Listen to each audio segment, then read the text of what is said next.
Yeah, thanks to everybody. Welcome to the Norris Center. Hopefully our new home here for the Pipeliners Association of Houston. So, thank the staff and everybody here for having us. And I'd like to ask if there's a veteran out in the audience, if you can help lead us in the Pledge of Allegiance to kick off our meeting, that would be appreciated.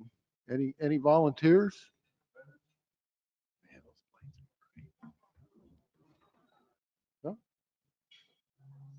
All right, then please stand and join me in the Pledge of Allegiance.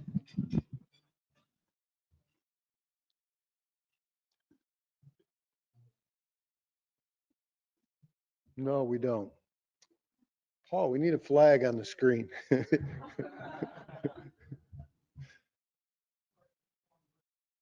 All right. I pledge allegiance to the flag of the United States of America, to the republic for which it stands, one nation, under God, indivisible, with liberty and justice for all. Thank you all. Let's see. First of all, monthly meeting updates. Our final monthly meeting of this year is going to be on Monday, June 7th. And as you know, that's typically for scholarship awards. It's going to be right here at the Norris Center. We are not going to simulcast anymore. Made that decision. We're going to go in person only. So I'll be looking for an announcement and the dates when we open, probably 2 or 3 weeks ahead of that. We'll open on the website for registration. So also like to announce that we have secured the remainder of the dates for this year at the North Center for our monthly meetings. Now there's a couple of those that aren't on the first Monday, but you should be able to find that also on the website. So and also we've been given rights of first refusal for next year's date. So like I said before, hopefully this is our new home. We're sad to leave the Hess Club. I mean, that was a great place for us for many years, but hopefully we found a new home here out at the North Center. Let's see, with that, any first time guests, attendees, if you'd like to stand up and just say hello or.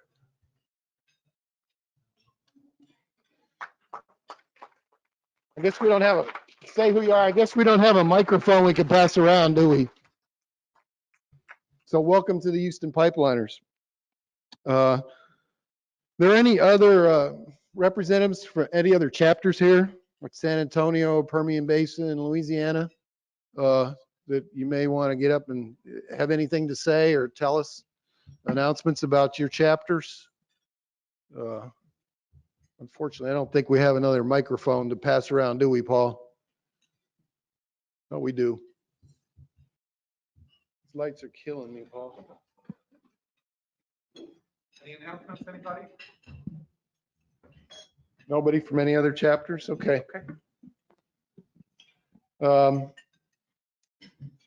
So I'll move on with some announcements from our events and committee chairpersons. I want to kick it off, as I mentioned before, coming up our next meeting and this time of the year is one of the big things this organization does is raise money for scholarships to a lot of students. And I'd like to get Barb Powell, who's the one of the chairmen of our scholarship committee, to get up and give us an update on scholarships. But first of all, I'd like to ask if, or let you know something about Barb that maybe a lot of you don't know, and that is that Barb and her dad are the only father and daughter who were presidents of the Pipeliners Association of Houston.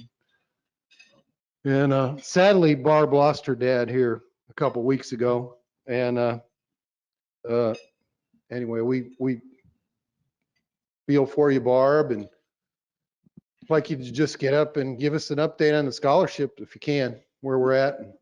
Right here, Gary. Good. Yeah, my dad was also a pipeliner of the year, so he was a pretty cool guy. He was 93. So.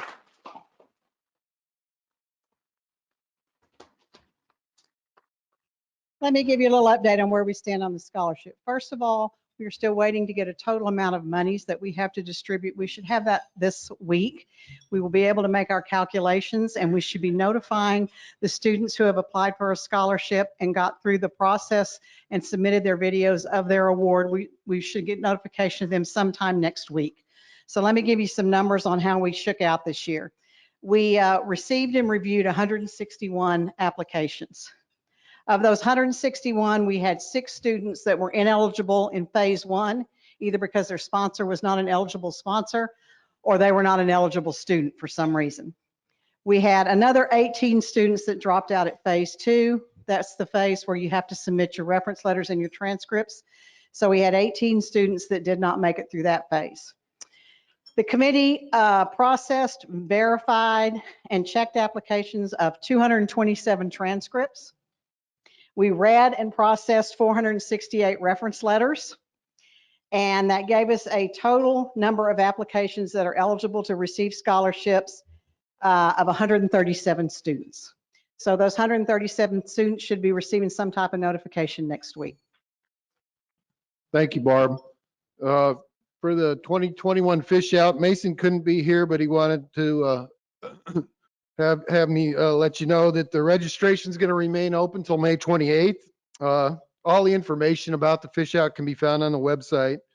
Look for a tournament rules update blast this week. Mason's going to plan to send that out. And he is pretty proud that this is going to be the largest fish out ever with 230 teams registered already. We have already surpassed our largest turnout, which was in 2019. So, and we still have a month left in registration. So things are looking good there.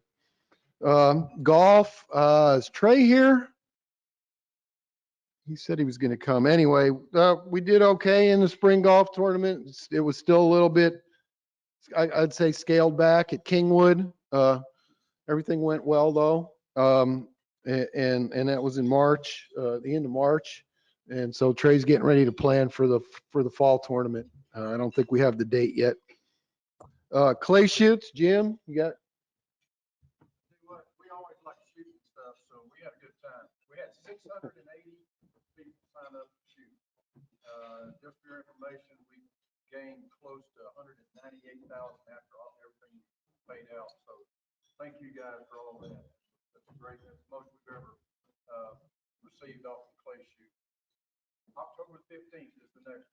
Put that on your calendar. Thank you again.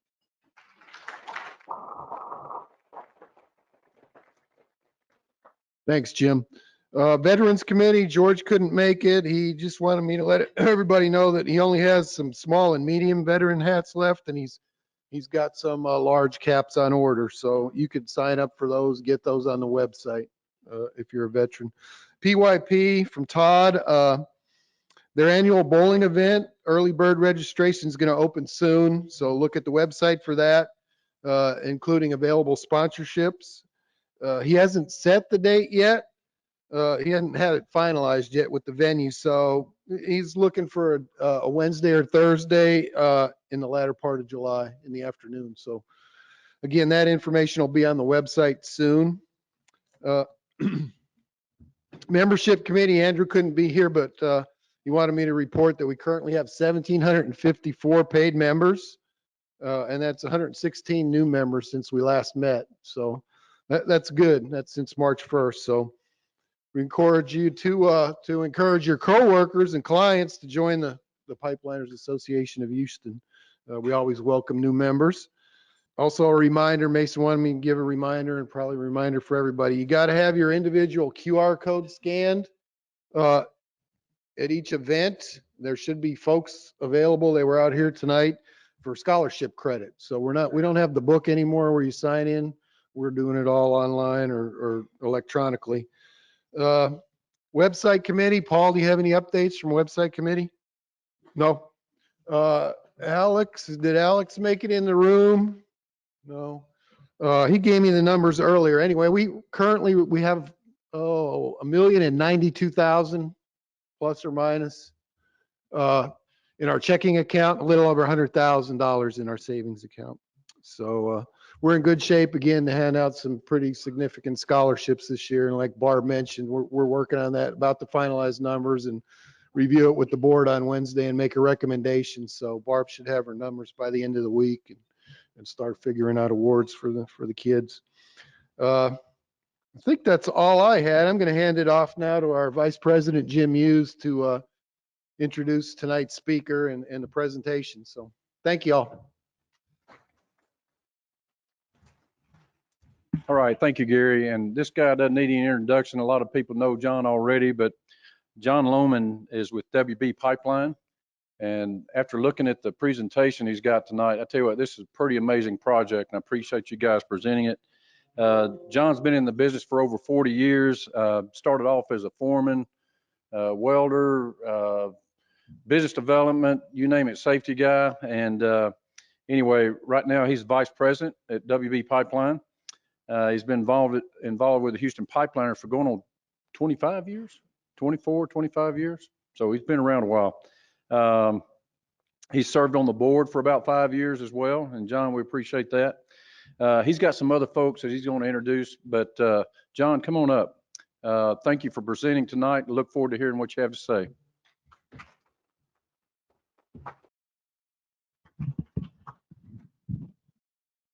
I'm going to start down here. Got the cameras for everybody online. This is Carol Burnett deal. People couldn't be here. Anyway, thank you all for letting us come in tonight. We've got, I want to introduce some people here, but the project we're going to talk about is a project we did for energy transfer. It was from Mont Belvieu to Nederland. It was quite a feat. Also, you know, I know this pandemic has been tough on a lot of people. It's been catastrophic on some. Keep everybody in your prayers. And for people that want to wear a mask, please appreciate that. Some people do, some people don't. So with all that being said, I want to start this off, but I want to introduce Randy Dolans, our president. At the time of this project, he was our general superintendent out there. Randy. Sam Samudio is our COO, and he was our PM on that project and scheduler. TJ Strickland with Max HDD they were doing all the directional drills, which is a big part of this project. I'm gonna have to step back a little bit because my pointer, the computer's in the back. But as we said, the project was a dual 20-inch from Mont Belvieu to Nederland. It was for export. It was ethane and propane. The scope of work was 135 miles of 20-inch. There was directional drills and bores included in that. Push sections, Trinity River bottom. Matting was a big part of this because we had to have everything moved and set up for the drilling rigs to move to ahead of time so that they didn't have to wait on anything. Big part of the project. Mainline block valves, facilities at both ends. With that, I'm going to turn this over to Sam, and he'll go over the schedule, other things. Good evening, everybody. So for this project, the original start date was supposed to be November 4th, 2019. And the deadline for the project was October 31st of 2020, which gave you about almost a year, right at a year, 360 calendar days to complete the project. Due to some extended schedules on landowner acquisition, permitting, you know, things that we see every day, we had to delay the start a little bit till January 6th of 2020, which is when our crews actually hit the ground and got started. And the original deadline actually stayed the same, but we completed the project on November 16th of 2020, mechanical completion, which was a reduction of about 45 days of the original schedule. So hats off to our construction crews out there that made it happen. With all the projects that we see every day that each come with their own set of issues and complications, this project was no different at all. There was, again, the reduced construction schedule, which we had to expedite our delivery of this project. Everybody's been affected by the COVID-19 pandemic. We were no different. With that issue, we had to have temp checks and mental health evaluations each and every day of each one of our employees, which was we maxed out about approximately 415 people at peak. So hats off to our safety professionals and our third-party vendor that we brought in to assist us with that to keep this project going and make it happen. We also experienced 3 named storms. We had Tropical Storm Cristobal, Hurricane Laura, and Tropical Storm Beta. So all 3 of those definitely impacted the project. And we had a total of approximately 53 inches of rain throughout the construction schedule. So, had 10 complete weather out days where it was just too wet to work, or we had significant weather events. And then we had 62 other days where we had a weather event somewhere on the project between Mont Belvieu and Nederland. So lots of significant weather that we had to deal with. And again, it all hats off to our construction crews for working through it, working through the conditions. So as far as safety, excellent safety project for us and our subcontractors and all of our partners. We worked a total of 1.2 million man hours on this project, and that's both WB and all of our subcontractors that we had on the job. Again, we peaked out at approximately 400 people, and we had a total recordable incident rate of 0.41, which is pretty good. Obviously, our goal is zero, total zero, and we continue to strive to achieve that each and every day. We had an OSHA inspection with no violations, so it's a good achievement. Like John mentioned, matting was a huge part of this project. We utilized over 90,000 mats on this job, and those were utilized to construct access roads, temporary driveways, mat across wetland areas, and we had to construct pads for the drill contractor. Stay out ahead of those guys. They had several drilling rigs on this project, so logistically it was a challenge to make sure that everything was ready for those guys to get going. As you can see in the pictures, this is a bridge crossing across a water body. Another bridge crossing there. Had several water bodies throughout this project that we had to traverse. That's a steel rail car bridge with matting. We brought in a partner, which is New South Access, to assist us with the logistics of providing and setting this many mats. And they did an excellent job keeping them out in front of our crews and making sure there was no delays. Again, you can see the conditions with the moisture and how the conditions were for some of our crews. Just an excellent project. I'm gonna talk about the drills and bores. I'm gonna turn it over to TJ Strickland with Max HED. One thing that I would like to mention is, we would like, if y'all have any questions during the presentation, raise your hand, Whistle, whatever. But if you got any questions about what's going on, let's don't wait until the end to ask questions, because people forget and stuff. Then we got to go back slides. But if you got any questions, just ask. Raise your hand and ask. We'll get you the microphone or whatever. I guess, John, we did have one question so far come in online. It deals with the COVID. So it says, was the schedule impacted because of COVID? And I think you did mention that it was. They're interested in finding out what mitigation did you all have in place for the construction crews? Like I mentioned, we utilized our on-site safety professionals and also brought in a third-party subcontractor with full-time medical staff to complete our temperature checks and our health evaluations for each one of our employees each and every day, and turn that over to our client, which was required. So that's how we mitigated COVID-19 as best we could.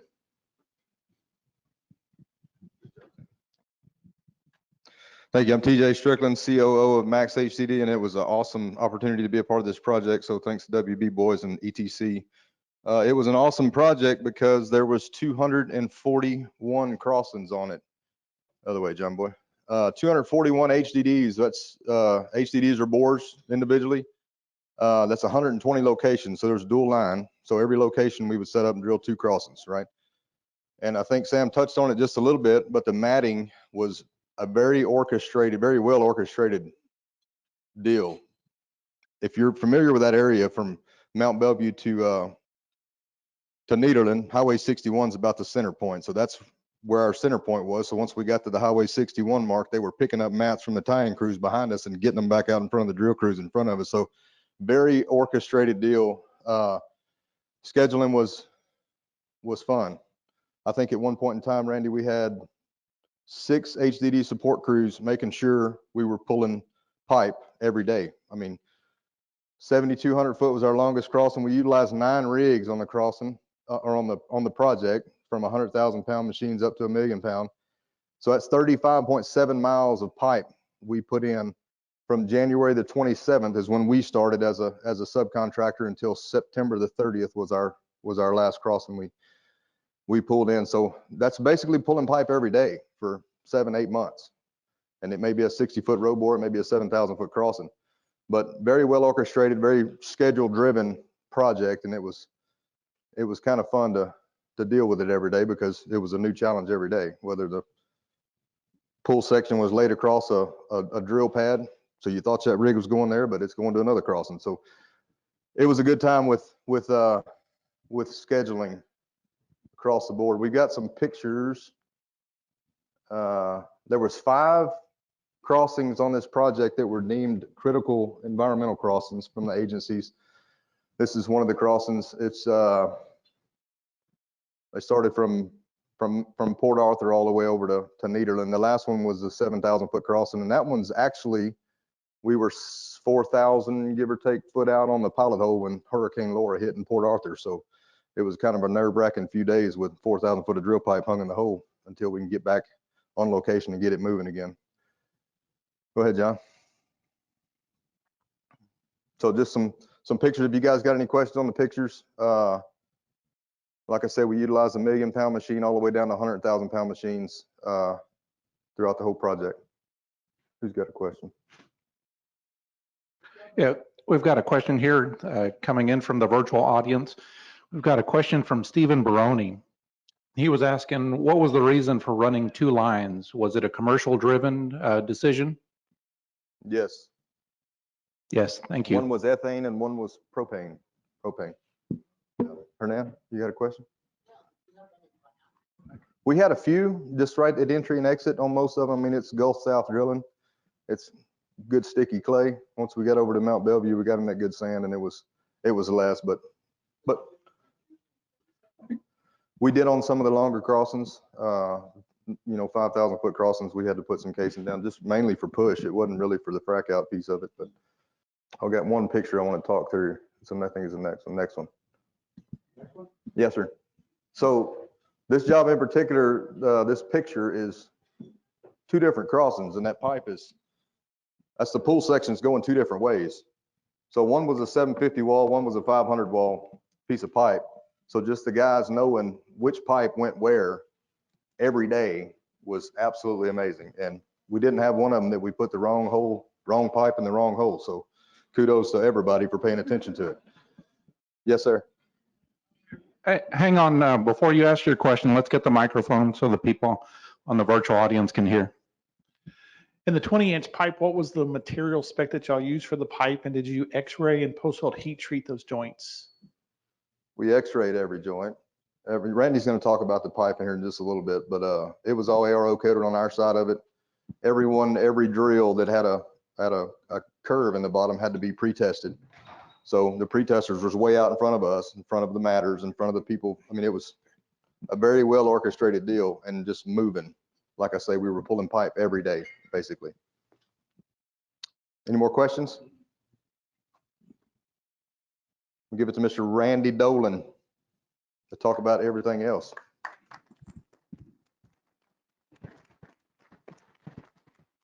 Good evening, everybody. TJ said it was fun. 9 months ago, he wasn't calling it fun, and believe me. So, yeah. So, I'm Randy Dolan. I'm the president of WB Pipeline. Some of you folks in the room know who I am, been around me before. And I wanted to say thank you to all the subs. They did a great job. And there's a lot of people in this room that was involved with the success of this project. So, thank you. Okay, John, let's go. Right there was, they just lowered in some sections, as you can see, and that's a backfill crew backfilling the ditch. These pipelines were on 5-foot centers. That's a ditch crew there. They're topsoiling to the right. Because of the width of the right of way, we had to throw the topsoil to that side and the subsoil had to go the other direction. So there's part of a firing line in that picture, the welding crew, one of them. We run 2 pipe gangs on this project. So we had approximately 68 welders on the job. So there they are, the lowering in the second section there. Same thing right there. They're getting ready to put those 2 sections in. They've already lowered that in. That was in a wetland back there off Highway 61. It was real wet back there. It doesn't look like it there, but further down in there, behind where that track hoe is, it was pretty tough back in there. It was pretty nasty. So let's see, they just got through backfilling the section there. Topsoil's on the left, you can see. There they are. They just lowered in those 2 sections, and looks like the survey crew out there is getting ready to do what they do. So before we can backfill it, same thing there. Okay, that's a tie-in crew out there. We run several tie-in crews on this project. They just finished digging ditch right there. So you can see where the mats were. We had to use sheet piling mats. We had several trench boxes on this project to keep it safe. Because everybody knows that it's around this part of the country what this soil likes down here. So that's another tie-in crew, lowering in crew right there, putting in a section. Yeah, making a tie-in weld right there. We were running 4 tie-in crews on this project. Besides the lowering in, he'd have welders too. And that crew there'd make a few welds, but mainly the tie-in crews, they did all the tie-in welds. Getting ready to make some tie-ins right there. Yeah, making one above ground. Don't get to do that very often. So that's where it made a turn. You can see the fittings there. So just making some more tie-ins. A lot of tie-in pictures in this. Just finished right there tying in. All they like's blasting and coating those welds right there. That looks like we're getting ready to, looks like we're putting a pull head on right there, getting ready to, for Max, get ready to pull a drill right there. So another tie-in crew, the welder's helper's down there preheating the pipe before they start welding on it. Making a tie-in weld right there. Some more tie-ins. Several tie-ins on this job, so. It's a nice ditch. Come on, speak up. It was, you can say it. So. No questions? Come on. Nobody's got any questions yet? Oh, we got one back here in the back. Hey, I was kind of curious if you ran into any kind of situations pertaining to the hurricanes as far as, maybe mud or scale contamination of the pipeline mid-construction. And if so, how'd you go about meeting due specs and pig penetration specs before completion? Well, the hurricanes, but we put night caps on every joint. But as far as the hurricanes, it really didn't have any trouble except it dumped a lot of rain on us. So if the sections, if one of them had mud in them, we'd have to run pigs through there, clean them out, do whatever we had to do before we would lower it in and tie it in. So if that helps answer that question. So. Yes, sir. Yes, sir. When we got to the end on the drying part, yes. I don't think we had any problem with brackish water. off getting in on our pipelines, did we, Randy? No, it wasn't that. It was Operation. mainly just from the rainfalls where we got most of the water.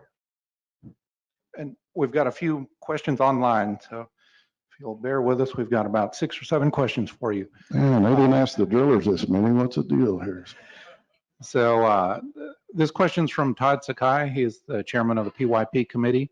Says, do you have any best practices to share regarding managing the materials, MTRs, weld inspections, records, welder certificates, et cetera? Okay, we're getting to the welders. Before each project, we had to test the welders before the project started. And the gas company, they take care of all the certifications, then they give the welders a copy of it. The MTRs, their material people, they took care of that. That wasn't on the contractor. And the material people they had for energy transfer, they took care of the material also. Thank you. And we've got a couple of questions from former President Marcus Sexton. He wanted to know how many pump stations on this project. We had one. It was about 3/4 of the way into the project. Then, like you said, we kicked off at Mount Bellevue, then it ended in Needland at the Sunoco terminal over at the docks on the ship channel.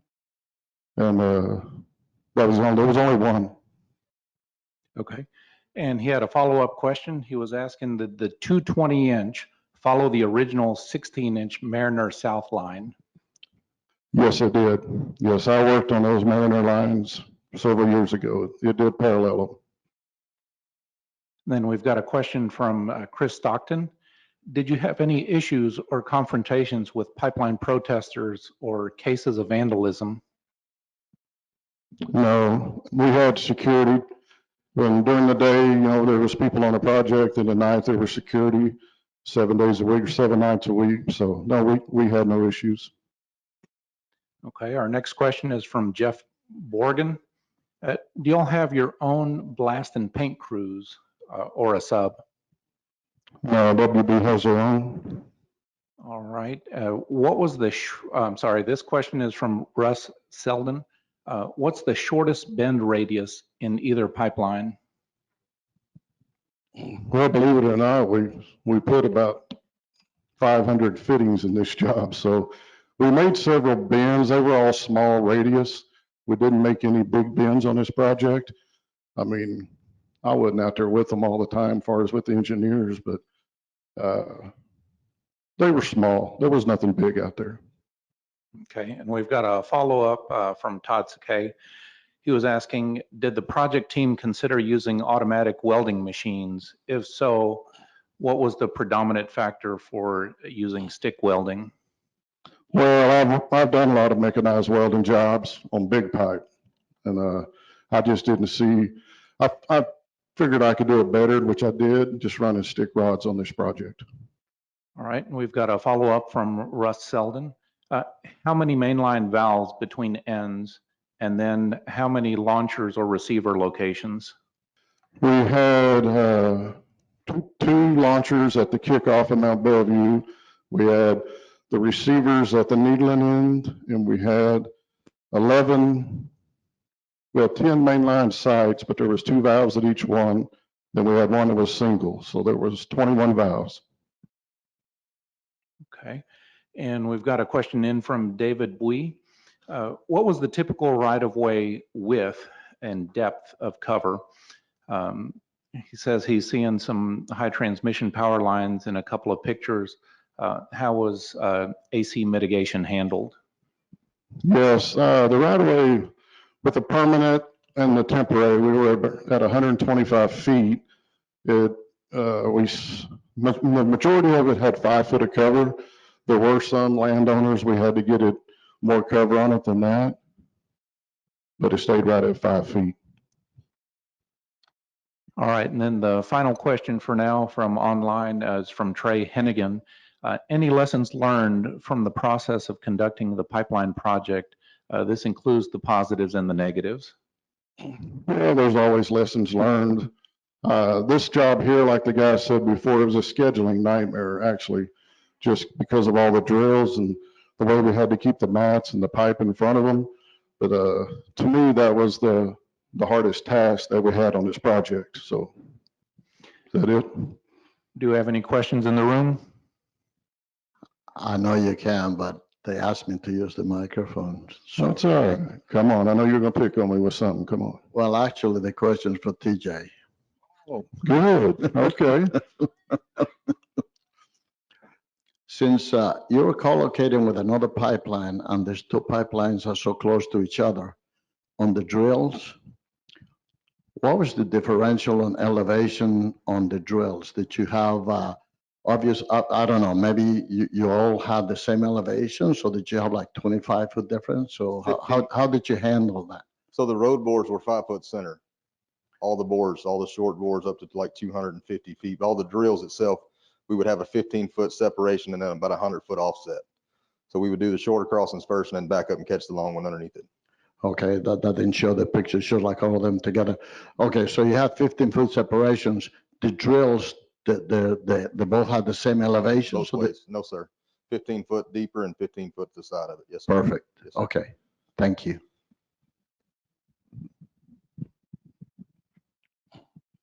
This picture's here is going in on the east side of the Trinity River. And we had a mat all the way in. And then mats right there, there are probably 10 of them stacked on top of each other. And no, we didn't tie the rope to them. That's somebody else did that. That's fine. These are just tying wells. That's a cleanup crew working through there, so.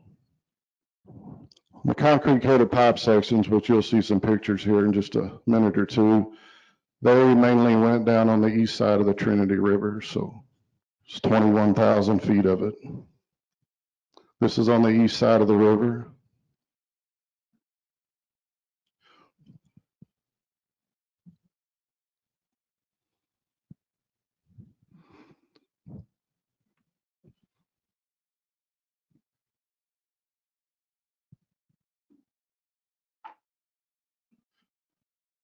What we did, we welded these up in 7 joint sections so these guys could handle it all right because of the weight.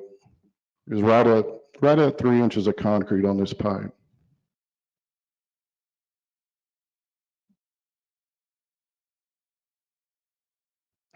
That's where it made the tie-ins to the drill section there, right there. That was the exit point of the 2 drills at the east side of the river. Okay. Yeah, we had to bring in some marsh equipment to help us out. And because we went in there earlier in the year, took the airboats in there, and we had anywhere from 8 to 11 feet of water all the way towards the river. So we had to time this to when that water would go down. So when it got to, the right of way was completely covered.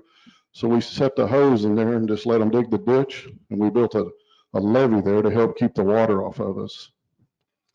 Then on the left there, that's all the spoil, and which you can see we leveled it off and we matted it, and that was our road in and out. And on the left side, out in those trees, the water's anywhere from 4 to 5 foot of deep. We held it off of us. And those are some sections that we floated down that ditch line.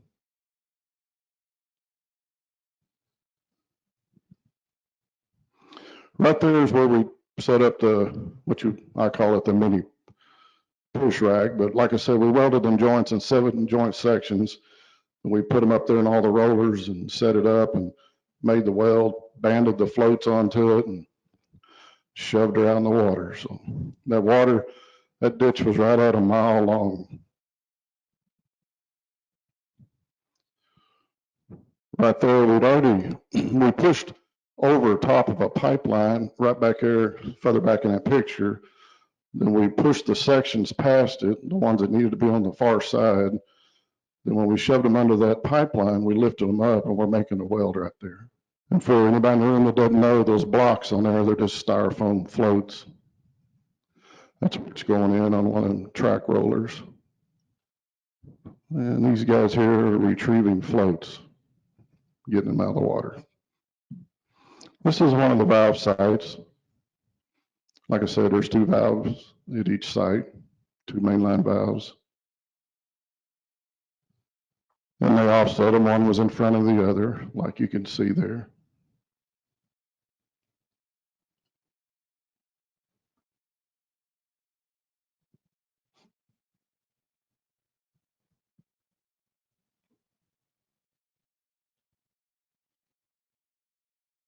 we poured these slabs and we would pour the concrete piers on top of that.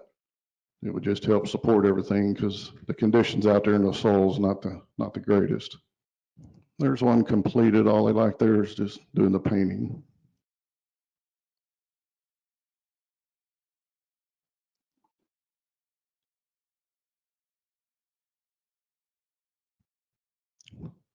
Some of that water.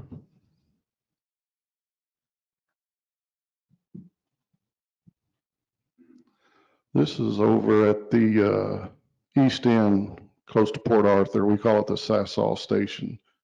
We had to set a lot of fabrication there.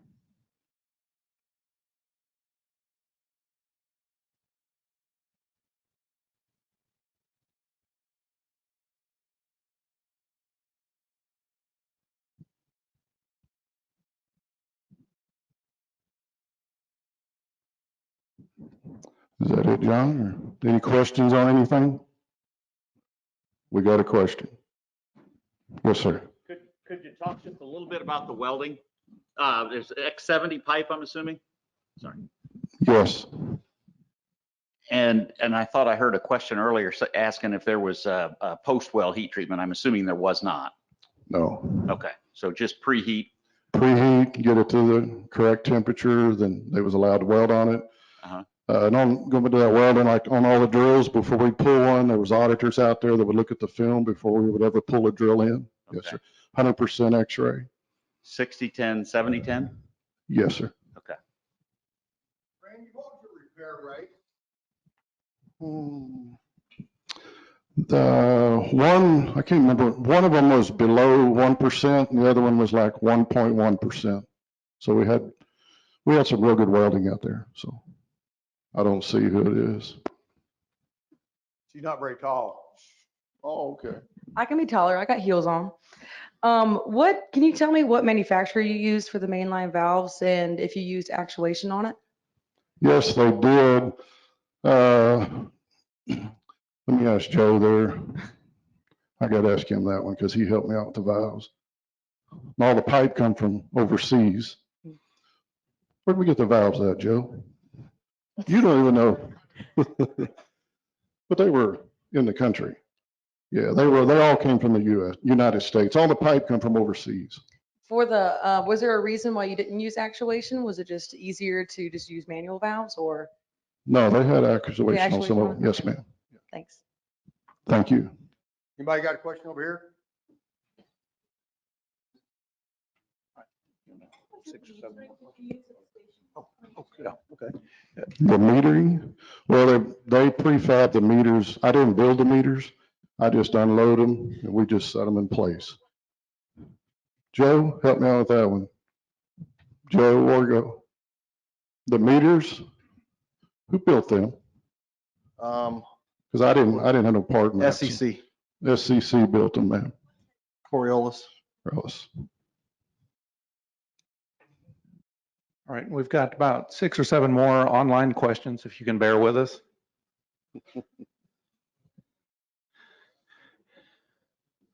All right. Let's see, this one's a follow-up from Stephen Baroni. Why did Energy transfer spec flanged connections for the valves versus welded connections? That's just the way they had it engineered and that's the way they told us to build it. I mean, I don't make those decisions. All right, this question is from Graham Rhodes. You may have touched on it, but he wanted to know what was the weld repair rate and did you have any cutouts? Yeah, or like I said, on one of them, the weld repair rate was less than 1%. And on the second one, it was like 1.1%. Yeah, I mean, we have cutouts, you always do, so.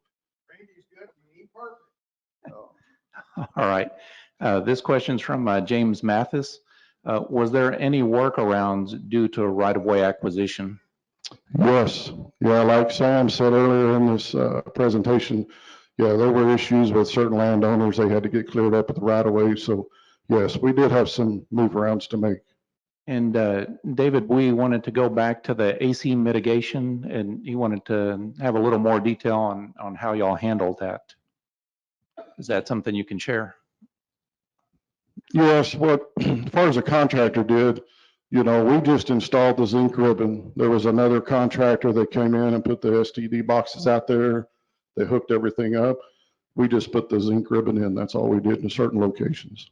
All right, we have a question from Michael Inzoni. He was saying, is there a fractionation facility that this tied into in Mont Bellevue? And what pipeline does the frac facility straddle? Well, what we tied into Mount Bellevue, we did some hot taps the previous year on some lines that was existing. And they're the two lines that fed these two pipelines. And it went into Needland over there. I just took it to the traps at the docks. And from there, they took it inside and did what they did with it. I mean, I had nothing to do with that part of that. All right, we've got a question from Hank Reeser. To arrive at the concrete coating thickness, how did you determine that? Well, there again, Energy Transfer had an engineering company that was doing the work for them, and they come up with that, and that's what we had to follow. All right, we've got a question from Graham Rhodes. Was the constraint for the project crossings, welding, excavation, etc.? All the above, yeah. So, yeah, I mean, it was a good project. It was a tough project. It was, like I said, the scheduling, that was a nightmare itself, but it was a very successful project to be a part of, yes. I guess some questions back to earlier in the presentation related to COVID. James Flynn, one of our board members, is asking, how many actual COVID cases did you experience on the project? Counting Randy? Man, I had mine afterwards, yeah. So it wasn't a large amount. We had a handful, and we had, like we said, we had a company there, a medical company there that checked all the temperatures, and they could also do the testing if somebody got to feeling bad for some reason, but there wasn't a whole lot of that on that project. All right, and then a follow-up from Jim. He was wondering what your best day's productivity was. The day I made the final tie-in, you know, so yeah.